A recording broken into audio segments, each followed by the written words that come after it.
ठीक है चलो, स्टोरी बहुत ज़्यादा बकचोदी है, सुन लो। जब 12th खत्म करी ना तो मुझे बस मेरिट से बाहर आना था। मैं यहाँ नहीं रहना और, तो घर वालों ने कहा ये ड्रॉप कर लो। मैं कहा हाँ दिल्ली जाकर यहाँ नहीं रहेंगे। तो दिल्ली आ गए, KMC में एडमिशन भी हो गया। तो सैम आया था मेरे एक दोस्त मेरिट से मेरे साथ, वो भी KMC में। हम दोनों ने एक PG में रूम ले लिया। काफ़ी आलिशान रूम था, 2 सिंगल बेड थे, अलमारी के नाम पे एक माचिस की डब्बी लगी थी दीवार में।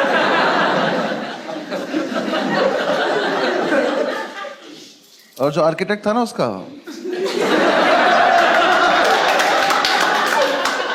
वो थोड़ा नशे में था। उसने 2 दरवाजे बनाए थे, एक दरवाजा सड़क पे ही खुलता था, तो अगर कभी जाने अनजाने में खोल दो तो स्कूटी में लग जाता था किसी की।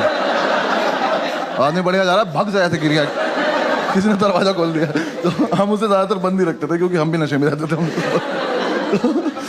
तो उस कमरे में एक तरफ हम चाय बनाते थे, तो उधर एक बार चाय गिर गई थी, तो उसके ऊपर अखबार बिछा दिया था। तो अब जो हेडलाइन थी वो चिपक गई थी।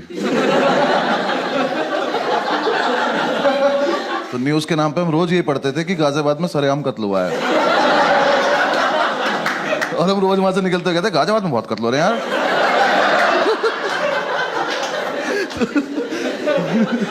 थोड़े दिन हम रहे, फिर हमने डिसाइड किया कि यार दारू पीते हैं। क्योंकि यार देखो, मेरिट से निकलने का मेन पर्पस ये था, क्योंकि मैं बचपन से अपने पापा को देखता रहा था कि शाम को इस आदमी को ऐसा कौन सा पदार्थ मिलता है कि ये खुश हो जाता है। मैंने कहा मुझे यही चाहिए। और दारू की जितनी बॉटल आई ना घर में, मुझे एक भी बॉटल हमने कभी फेंकी नहीं, तो सारी हम संभाल के रखते थे। क्यों पता नहीं, ये म्यूचुअली डिसाइड भी नहीं होता यार, वो बस आई, फिर हमने कहा क्या हमारी तो है। इसने मुझे सिगरेट भी पिलानी शुरू कर दी मीठी मीठी बोल के। भाई पी के देख मीठी मीठी लगेगी। मैं कहती पी के देखी, मुझे लगी भी। मैंने कहा सही है। जितने लोग स्मोक करते हैं पता होगा कि छोटी गोल्ड में से ना धुआं बहुत आता है। जो नहीं करते मैं बता रहा हूँ आप। हाँ ऐसे गूगल मत करने लग जाना, आता है वो। पता नहीं उसके हाथ कुछ बीमारी है, वो पुरानी सिगरेट कभी खींच लेती है, पता नहीं क्या उसके साथ। तो ना कमरे में धुएं से बादल बना के और बस उसे बैठ के देखता रहता था। मैं पूछता था क्या कर रहा है, कह रहा भाई देख उसमें कुछ दिख रहा है। मैं क्या दिख रहा है, कह रहा देख एक कुत्ता दिख रहा है। तो मैं देखता, मैंने कहा हाँ दिख तो रहा है। फिर हम दूसरा बादल बनाते थे, फिर हम दोनों कुत्तों की लड़ाई कराते थे।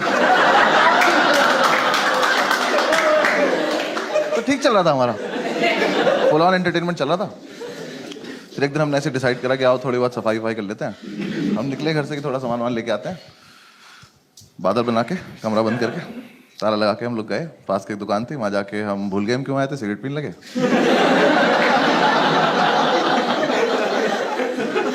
फिर याद आया तो मैंने वाइपर लिया, तो इसने बोला कि वाइपर मत ले यार, रख दे वापस। मैं कह रहे वो कत्ल के निशान मिटाने ले लेते।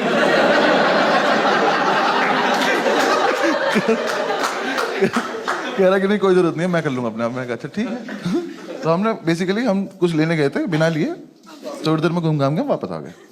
तो हमारे यहाँ से गैलरी थी, यहाँ वॉशरूम था, रूम से काफी दूर। आर्किटेक्ट होगी उसकी कुछ दिक्कत, मुझे नहीं पता क्या। तो ऐसे वॉशरूम था, चाबी इसके पास थी, भाग के आया और वॉशरूम में घुस गया। तो मैंने कहा चाबी, कह रहा नहीं दे रहा। ये क्या फेटिश है कि मैं चाबी छिपा लूंगा अपने पास। मैं कहा भाई या तो मुझे भी अंदर ही बुला ले, मैं भी बाथरूम में आ जाता हूँ। तो कह रहा नहीं मैं चाबी नहीं दूंगा जब तक मैं बाहर नहीं आता, तो बाहर घूम। मैं कहा और अंदर कुछ नहीं कर रहा है, छप छप की आवाज आ रही पानी की। पता नहीं बाल्टी में चाबी ही डुबो रहा था। मैं कहा भाई दे दे चाबी, 2-3 बार मांगी, नहीं दी। मैं कहा ठीक है बाहर में जा, मुझे कुछ से कुछ काम है। मैं बाहर आया, ऐसे थोड़ा सा ओपन एरिया था, उसमें ऐसे गोल गोल घूम रहा था। मैं ऐसे घूम रहा था तो मैंने देखा हमारे रूम के बाहर एक आदमी खड़ा हुआ बैग टांग के। तो मुझे लगा ये सेल्समैन होगा, कुछ बेच रहा होगा। तो मैं कहा अरे टाइम पास तो मिल गया, आओ इससे बकचोदी की जाए। तो मैं कहा हाँ भाई क्या बेच रहे हो। वो कुछ बोला नहीं। मैं कहा बताओ ना क्या बेच रहे हो। तो वो पलटा, कहता तुम कौन हो। मैं कहा मैं कस्टमर, बताना क्या बेच रहे हो।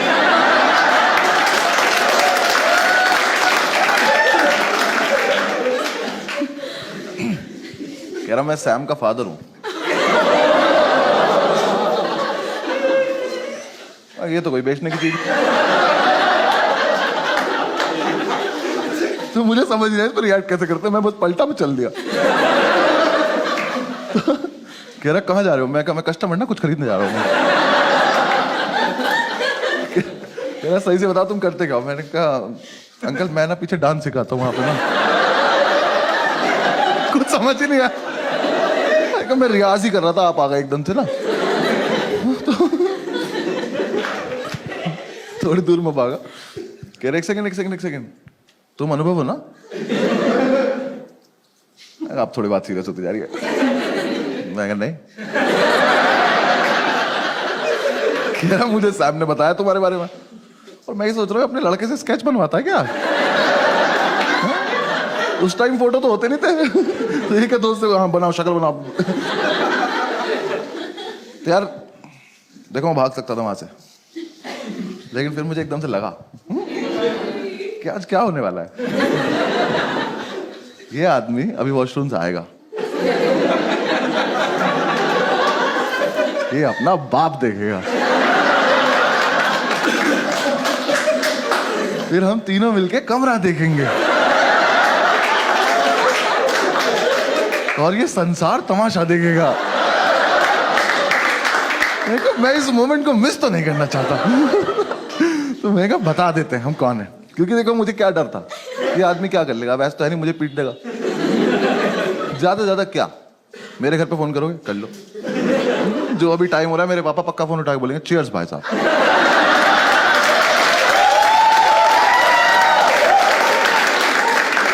मुझे कोई लोड नहीं था, मैंने पूरी कैलकुलेशन की अपने दिमाग में। मैं कहा बता देते हैं।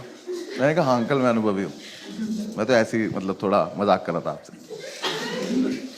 उसका मुंह देखे बोलना नहीं चाहिए था कि उससे मजाक कर रहा था मैं। भाई बिल्कुल बाप। हाँ जो मेरे पापा ना पापा है, ये बाप कहते हैं। वो लड़के नहीं तो बचपन से बाप बनना चाहते हैं कि स्माइल नहीं करेंगे वरना औलाद पैसे मांग लेगी। इतना सीरियस ऐसे खड़े में कहा ठीक है अंकल मतलब मैं ही हूँ, आप बताओ कैसे हो आप? कह रहे सैम कहाँ है? हो गया शुरू। मैंने कहा अंकल यहीं पे है, ये रहा यहाँ पे वॉशरूम है, वॉशरूम में। कह रहा बुलाओ उसको। मैं कहा भी बुलाते हैं। मैं गया, मैंने जाके गिर दिया। मैंने कहा बैठी आपके फादर आए हैं।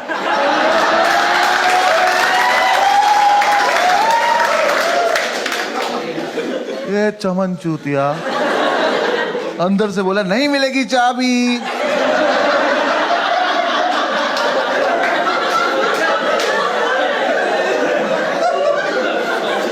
कहा बैठी रख लो चाबी, आपके पापा आए हैं।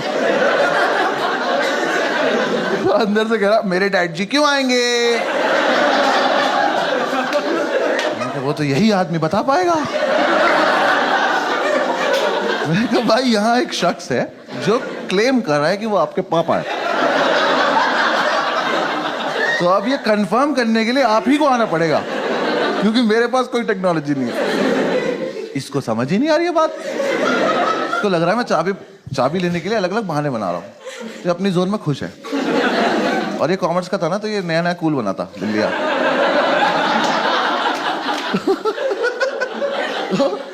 इसने कूल बनने के लिए दिल्ली आके कुछ लड़कों से दोस्ती करी थी और एमिनेम सुनना शुरू किया था।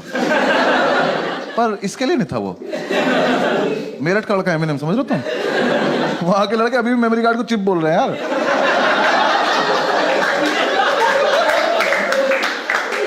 तो मैंने से फिर से बोला, मैंने कहा वाडी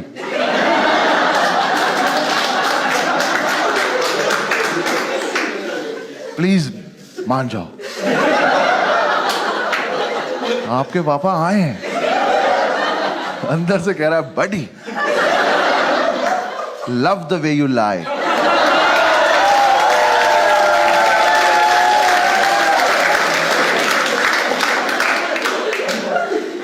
नहीं नहीं नहीं, अपने पापा कसम नॉट लाइंग। एक ही मिनट लगेगा, बाहर आके चेक कर लेना। अलग फील में इतने अंकल आ गए कि हाँ चल क्या रहा है। अंकल आए, मैंने कहा अब पता है सारी गलती इस आदमी खुद की, सब इनकी वजह से हुआ है। अगर ये उस दिन आके एक शब्द बोल देते तो वो लड़का सुन लेता, वो बाहर आ जाता, सब हो जाता। बाप है, कैरेक्टर में रहना। यहाँ आके मुझसे कह रहा है कि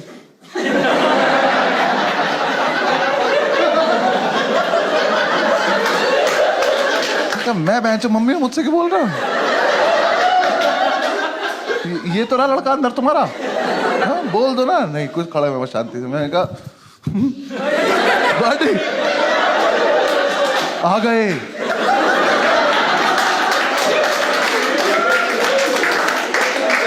यार पता है सब सच है।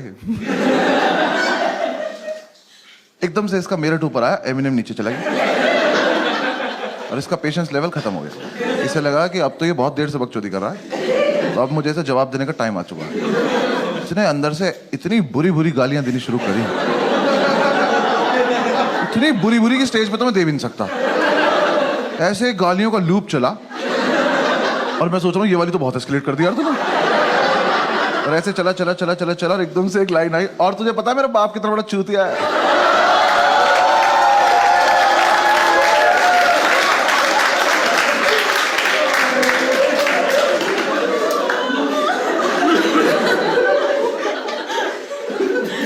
देखो मैं इतनी रेंज में था कि थप्पड़ खा सकता हूँ। फिर मुझे लगा कि अब ये बकचोदी चलती रहनी चाहिए। तो मैंने कहा कैसे?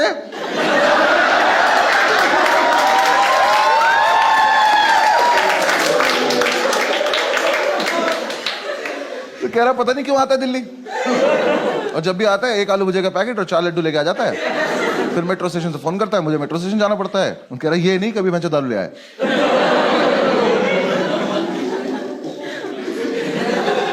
अंकल आपके संस्कार है, मतलब ऐसा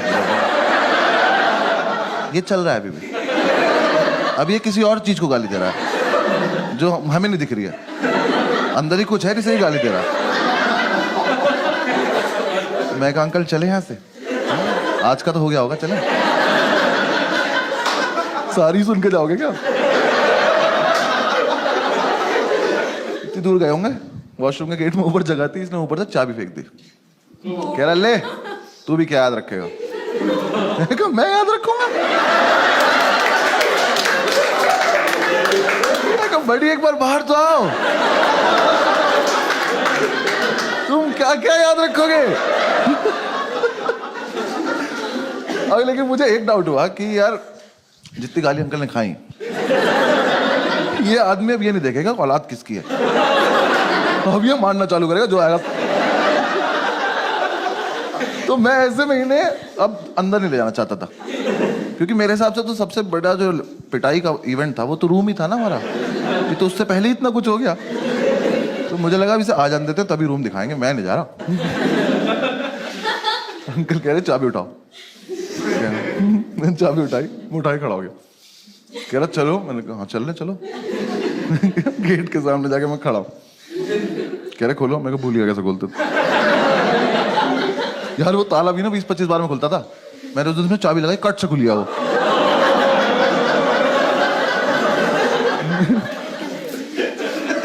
ऊपर वाला तो साथ नहीं दे रहा आज। मैंने ताला ऊपर अटका, कुंडी खोली, मैंने कहा अंकल अब आप कर लो। अंकल ने गेट खोला, पहले तो बादल आए, वो 2 जर्मन शेफर्ड अंकल के ऊपर से गए। वो आदमी स्मोक नहीं करता, कह रहा ये क्या था? मैंने कहा कुछ नहीं। अंदर आओ, अभी तो बिजली भी कड़क रही है, आ जाओ। अंकल अंदर घुसे, सामने एक चेयर पड़ी थी, उस पर कपड़े पड़े थे, मैंने कपड़े हटाए, मैंने कहा अंकल यहाँ बैठ जाओ, बस बैठ रहो। बाप लाइट जलाओ, मैंने कहा लाइट नहीं आ रही। वो पुराना वाला स्विच बोर्ड लगा हुआ था, उस पर वो इंडिकेटर नहीं लगा रहता था, तो वो जल रहा था। तो कह रहा वो तो जल रहा है, मैं कहा ये इन्वर्टर जल रहा है, छोटा इन्वर्टर इतना ही लोड ले पाता।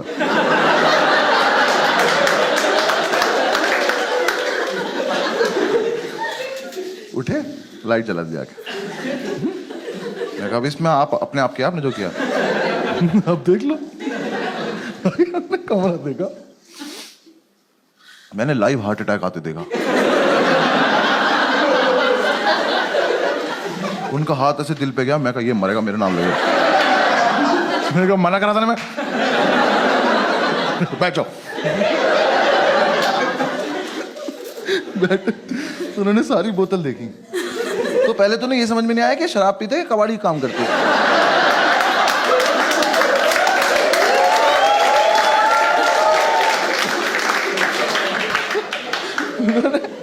बॉटल देखी और मतलब इतना जेन्युइन सवाल उनका कि पीते ही हो ना? देखा हाँ पीते हुए। और देखा कि साफ सफाई देखी कितनी है।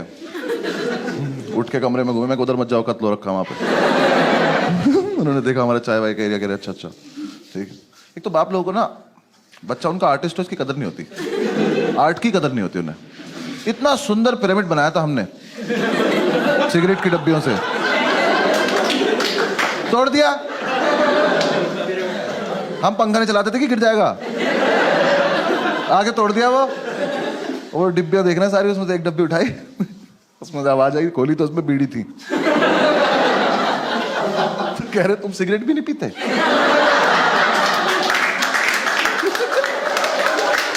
नहीं अंकल पीते हैं, ये रात को 2 बजे का इमरजेंसी वाला है। वैसे भी बहुत पैसे बेचते हो ना भाई। वो कैरेक्टर आदमी थे यार वो। सैम उनसे पैसे मांगता था ना कि ये वाली 2 बुक्स चाहिए, पैसे दे दो, तो वही वाली 2 बुक भेज देते थे।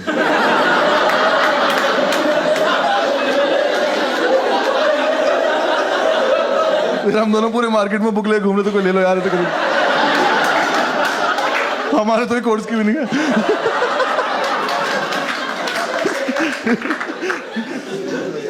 अंकल ने देखा पूरा माहौल वाल, बैठ गए। अब वेट चल रहा है। मैं अंकल चाय पियो, कह रहा चाय पी तो तुम लोग। मैं बकचोदी करने की जरूरत, टॉन्ट मत मारो, पी नहीं है तो बताओ। मैं बहुत देर से वेट कर रहा हूँ, यहाँ पिटाई नहीं हो रही है। भाई इतने में हमारे सैबिनम साहब, देखो इस लड़के को बिल्कुल नहीं पता है बाहर क्या हो रहा है, इसकी दुनिया कहीं और है। ये वॉशरूम से निकला इसका ऐसे हाथ निकला, ये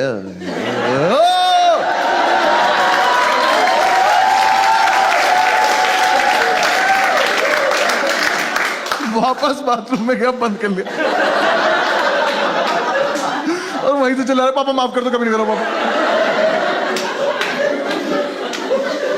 अंकल कह रहे बुला के लाओ इसे। मैं फिर मैं बुला के लाऊं यार, अभी आया तो झपट्टा क्यों नहीं मारा आपने इस पे? तो मैं वापस गया, मैंने कहा बड़ी हो गया, आप धप्पा हो गया, आ जाओ। मैं कहा देख लिया पापा ने, आ जाओ। अब कुछ नहीं हो सकता। बाहर आया, कह रहा भाई क्या होगा? मैं कहा मुझे क्या पता, तेरा बाप है भाई। मुझे तो बस देखना है, चल जल्दी। आए रूम में, फैमिली वैल्यूज। भाई नहाती पहले पैर छुए। मैं कहा अच्छा आशीर्वाद मिलेगा आपको। बैठा, अंकल ने कहा क्या है सब? कह रहा मैं नहीं करता। अंकल ने मेरी तरफ देखा, मैंने कहा मैं भी नहीं करता। मकान मालिक का है सब। मीठी मीठी बोल के सिगरेट पिलाता है लड़का, बकवास कर रहा मैं नहीं करता। भाई अंकल ने तो थोड़ी देर डांटा कि तुम तो ब्राइट स्टूडेंट हो, मैं कॉमर्स का ही।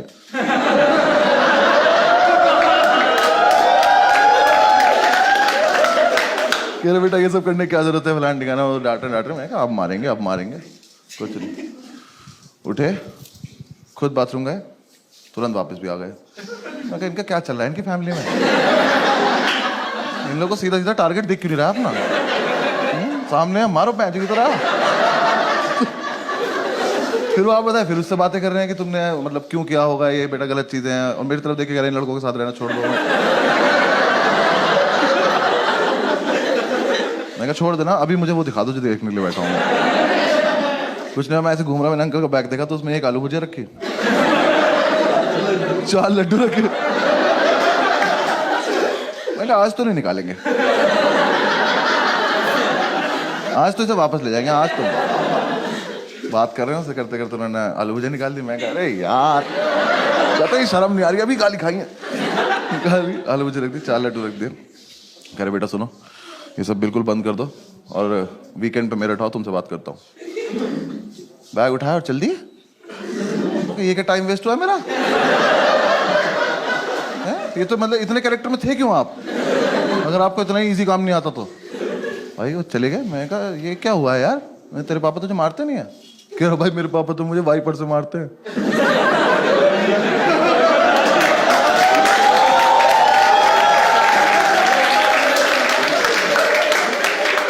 मैं कहा तो इसलिए मना कर रहा था क्या?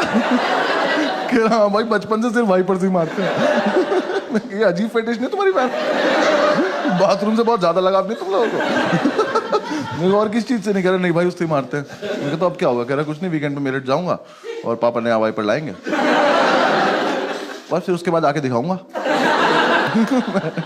चल दिखा दी भाई, ऐसा कर ली। फिर हम थोड़ी देर बैठे रहे, थोड़ा सैड हो गया। तो थोड़ी देर बैठे बैठे इसने बोला कि यार ऐसा तो नहीं हम कुछ गलत कर रहे हैं? फिर 5-7 मिनट बाद हमें लगा कि क्या ही गलत कर रहे हैं। फिर 5-7 मिनट बाद हमें लगा क्या ही होता है गलत।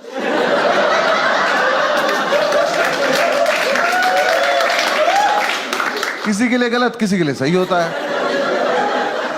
तो हमारे पास एक और क्वार्टर पड़ा था, हमने वो निकाला, एक एक पैक बनाया। भुजिया आई थी, इसका यूज भी तो करना था। हमने भुजिया गोली, अपने अपने बादल बनाए। हमारे कुत्तों की लड़ाई होने वाली थी कि अंकल वापस आ।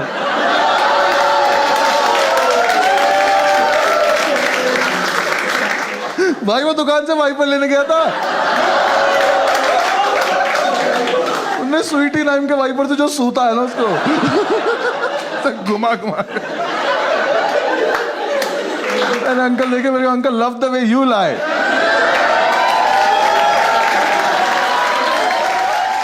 Thank you so much for watching the video. और यार ये जो स्टोरी मैंने आपको सुनाई कि 10-11 साल पुरानी है, अब तो काफी ज्यादा चेंजेस आ गए हैं, हम लोग काफी ज्यादा मैच्योर हो गए। लास्ट लॉकडाउन में साथ में ही थे और काफी मैच्योरली बिताया हमने लॉकडाउन। आप लोग देख सकते हैं एक वीडियो में, मैं अभी दिखा रहा हूँ, देखो आप एंजॉय करो। Thank you.